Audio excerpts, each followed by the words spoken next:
Hello friends, welcome back to Abitha's kitchen. நம்ம இன்றைக்கி பார்க்க போகிற ரெசிபி அரேபியன் புட்டிங். பொதுவாக பிரெட் வச்சு செய்கிற இந்த டிஷ் நம்ம கோதுமை மாவு வச்சு எப்படி செய்யறதுன்னு தான் பார்க்க போகிறோம். ரொம்பவும் டெலிஷியஸான இந்த ஸ்வீட் எப்படி செய்யறதுன்னு பார்க்கலாம். வாங்க ரெசிபிக்குள்ளே போகலாம். முதல்ல ஒரு பவுலில் ஒரு 1/4 கப் அளவு தயிர் எடுத்துக்கலாம். இதில் 2 டேபிள் ஸ்பூன் அளவு நெய் சேர்த்து முதல்ல நல்லா அடிச்சுக்கலாம். எந்த விதமான கட்டியும் இருக்கக்கூடாது. அதே மாதிரி டெக்ஸ்டர் நல்லா ஸ்மூத்தாக இருக்கணும். இப்போ இதில் நம்ம ஒவ்வொரு ட்ரை இன்க்ரீடியன்ஸாக சேர்த்துக்கலாம். 1 கப் அளவு கோதுமை மாவு, 2 பிஞ்ச் அளவு உப்பு, 1/4 டீஸ்பூன் பேக்கிங் சோடா, பால் பவுடர் 2 டேபிள் ஸ்பூன் அளவு சேர்த்துக்கலாம். இது கூட கொஞ்சமாக ஏலக்காய் தூள். இது எல்லாத்தையும் இந்த மாதிரி ஜலிச்ச மாதிரி சேர்த்துக்கோங்க. முதல்ல தண்ணி எதுவும் சேர்க்காம நல்லா மிக்ஸ் பண்ணிக்கோங்க. நல்லா இந்த மாதிரி பிசைஞ்சிக்கலாம்.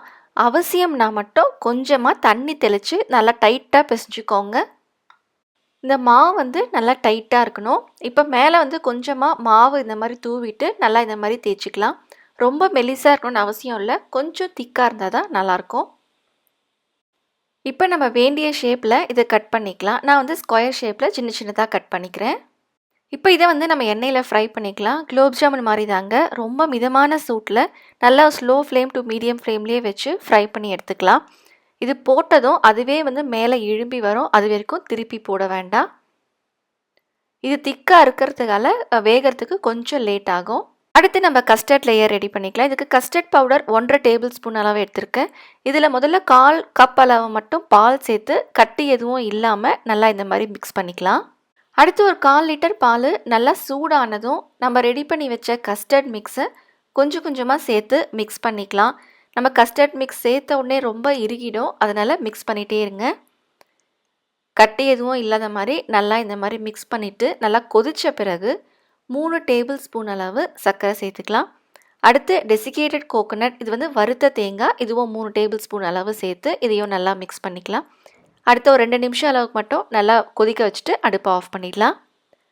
அடுத்து நம்ம ஸ்ட்ராபெரி லேயர் ரெடி பண்ண போகிறோம். இதுக்கு ஸ்ட்ராபெரி ஒரு 4 பீஸ் அளவு எடுத்து நல்லா ஒரு ஃபைன் பியூரியாக அரைச்சி எடுத்துக்கலாம். அடுத்து ஒரு பவுலில் நல்லா சுண்ட வச்ச பால் ஒரு 1/4 கப் அளவு சேர்த்துக்கிறேன்.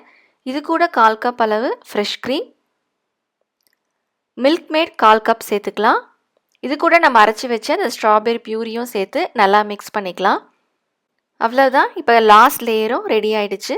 இது அழகாக நம்ம பிளேட் பண்ணிக்கலாம். அந்த கஸ்டர்ட் மேலே நம்ம ரெடி பண்ணி வச்ச அந்த பால் கேக்கையும் சேர்த்து இந்த மாதிரி அழகாக கார்னிஷ் பண்ணி சர்வ் பண்ணிக்கலாம்.